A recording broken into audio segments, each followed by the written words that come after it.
रामपुर में चुनाव संपन्न हो गया, लेकिन जिस तरह से सपा नेताओं ने पुलिस और प्रशासन पर धांधली का आरोप लगाया है, उस पर सियासत का पारा अभी और चढ़ेगा। रामपुर में चुनाव तो संपन्न हो गया, लेकिन वोटिंग में गड़बड़ी को लेकर ताबड़तोड़ बयानों ने सियासी पारा चढ़ा दिया है। वोट डालने बूथ पर पहुंचे आजम खान के विधायक बेटे अब्दुल्ला खान ने बड़े ही तल्ख अंदाज में चुनाव में प्रशासन की धांधली का आरोप मढ़ा। हमने तो बहुत पहले कहा था वोट का अधिकार खत्म कर दीजिए। हमने तो बहुत पहले कहा था कि सर्टिफिकेट दे दीजिए।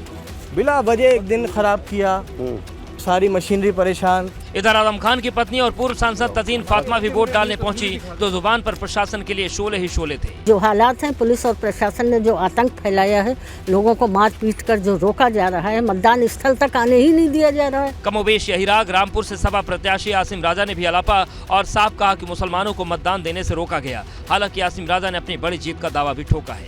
सुबह वोट पड़ते ही वोटरों पर डंडे बरसाना शुरू कर दिए हैं।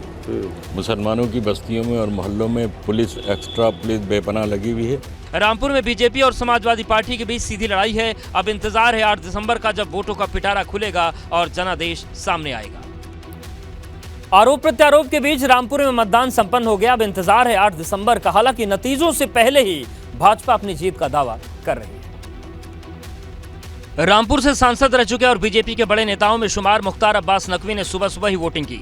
पत्नी के साथ धनियापुर के बूथ नंबर 374 पर पूर्व केंद्रीय मंत्री ने मतदान किया। मतदान करने के बाद नकवी ने समाजवादी पार्टी पर जमकर निशाना साधा और कहा कि लड़ाई किसी व्यक्ति विशेष से नहीं बल्कि विचारधारा से है।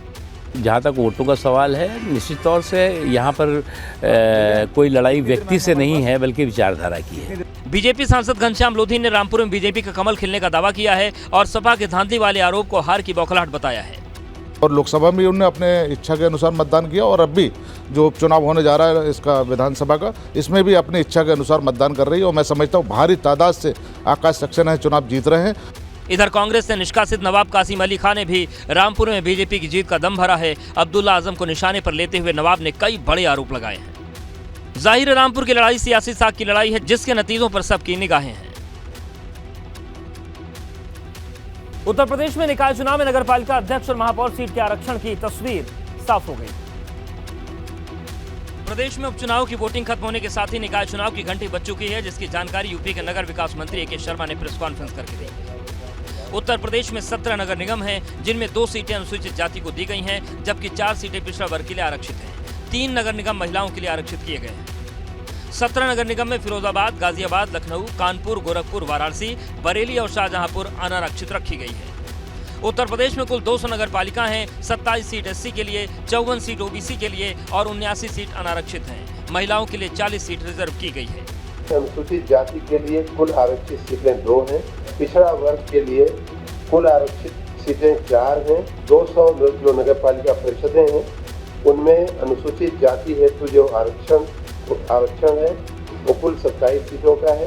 तो 545 नगर पंचायत सीटों के लिए 73 सीटें अनुसूचित जाति के लिए आरक्षित की गई हैं। अनुसूचित जाति की इन 73 सीटों में से 25 महिलाओं के लिए आरक्षित हैं। सूत्रों की माने तो नगर निकाय चुनाव की तारीखों का ऐलान 8 से 10 दिसंबर के बीच हो सकता है।